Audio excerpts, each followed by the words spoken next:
This is my brand new gaming PC. It's a 4K gaming and productivity beast which cost me 3,20,000 rupees or $4,000. In today's video, we are going to be diving into the parts we have used, the cost of each component and what purpose did I buy this for. But before we get into this video, I am going to be explaining you why did I buy this PC and was it worth it. I'm going to be explaining you why I got each component and is it worth paying the price, and also how future proof is it going to be. And before we get into this video, please make sure to subscribe and leave a like so I could upload more amazing videos like this. And let's start off with the processor. This is AMD Ryzen 9 9950X. It has 16 cores, 32 threads and cost me only 55,000 rupees, and it is better than Intel's alternative, which is the Core 9 Ultra 285K. And why I chose this processor is because this is an amazing choice for video editing, gaming and also 3D rendering, which I'm planning to learn in the future. So if you want something very powerful for productivity and gaming together, I recommend you to get this. But if you want only gaming, you should probably go with the 9800X 3D. But if you don't have the budget, go for a 9900X or a 7900X.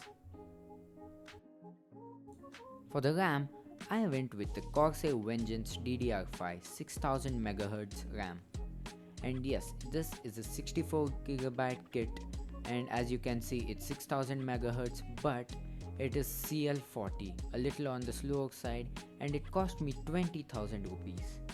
But I decided to go with this because games are becoming more and more demanding, and some games even require like more than 20GB of RAM, and if I go with 64 gigs it will probably be more future proof.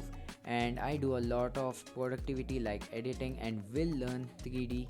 As I told, this will be very useful as it's going to make tasks very quick.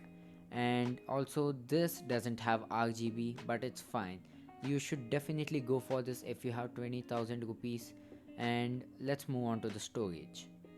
I went with 2TB Kingston NV3 Gen 4 SSD running at 6000 MB per second, which I got for around 17,000 rupees in total, which gives me 4TB in total. And since games are becoming larger and larger, such as Call of Duty, which can take around 350GB for one game, so I decided to go with 4TB. And since I'll be making a lot more videos in the future, I went with 4TB and it's pretty future proof.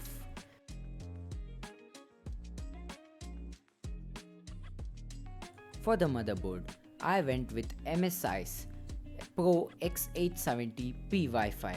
So yes, this comes with Wi-Fi and Bluetooth, and this motherboard cost me 25,000 rupees.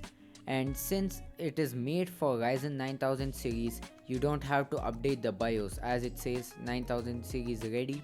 And also this is Wi-Fi 7 and has 5G Ethernet connection. It has 3 SSD slots. I think I'm right now using only 2, and in the future if you want you can get another SSD. And also it supports one Gen 5 SSD, so you can use your main operating system in the Gen 5 SSD and the other gaming or the productivity you want to use on the Gen 4 SSD.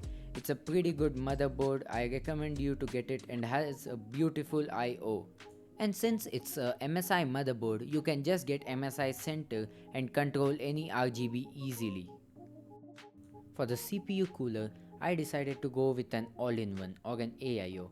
So this is the Anti-Sports Ice Infinite 360 degree ARGB AIO, and this has infinity fans as you can see, and the cooler, it's a type of infinity mirror design. And also I decided to go with the 360 degree AIO because Ryzen 9 9950X can sometimes get a little too hot as it's one of the top chips on the market.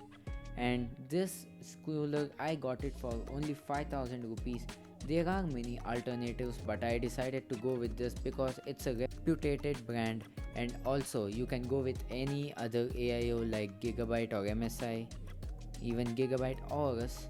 But yeah, I went with this. So let's move on to the GPU now. For the GPU, I decided to go big. This is the RTX 5080 from Zotac Gaming, and this is the solid core gaming card. This is a non-OC, that's why it's not that big, and also it has 16 gigabytes of GDDR7 VRAM, and you can control the RGB of the GPU right there. You need to install Firestorm. Yes, you need to install another application to control the RGB right here. It's called the Firestorm from Zotac, and this GPU costed me around 1,30,000 rupees.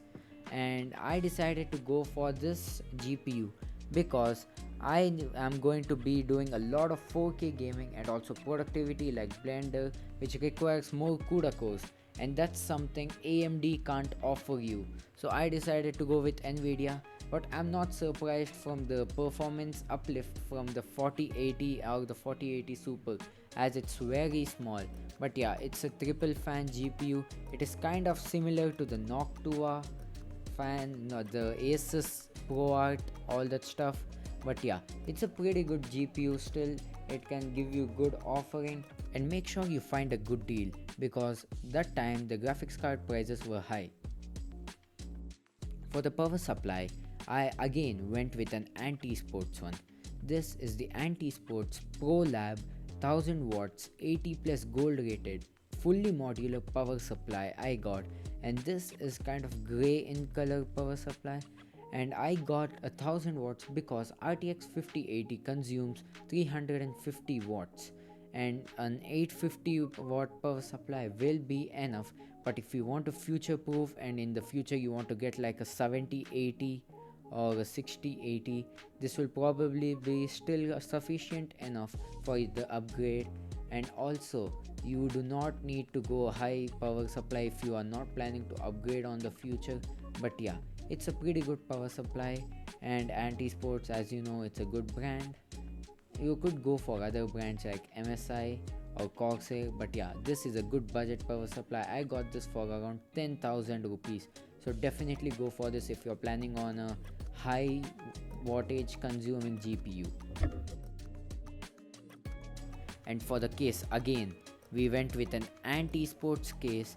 This is the ICE 590 TG case, which has 4 already pre-installed fans, has ARGB and also an infinity mirror in the middle as well. And the first case, which was the MSI M100R, our motherboard actually didn't fit in cause it was too small, and our power supply also wasn't able to fit properly, so we had to move to a different case. So this cost me only 5,000 rupees, unlike the MSI one which didn't even fit, which was 7,000 rupees. And my motherboard barely fits in this too, and my RTX 5090 fits peacefully in this. It's a pretty good case. You should probably go for this, and again this can be controlled by MSI Center. For the monitor, we decided to go with Gigabyte's M28U 144Hz monitor, as you can see here, and this is 28 inches. It has inbuilt speakers too. Like if you Google it, it won't say it has speaker, but you have to check the specific model. And also, this has HDR 400, which is not good as HDR 600 or OLED, but it's still very good for gaming and has amazing colors. And I don't know about the response time, probably 1 millisecond, but it's a pretty good monitor and it's very big. It is more than enough. 28 inches is the sweet spot according to me, but you can go for even a 27 inch, and this monitor cost me around 43,000 rupees. And if you want more videos like this, please make sure to leave a like and subscribe again. Thank you for watching, and see you guys in the next one.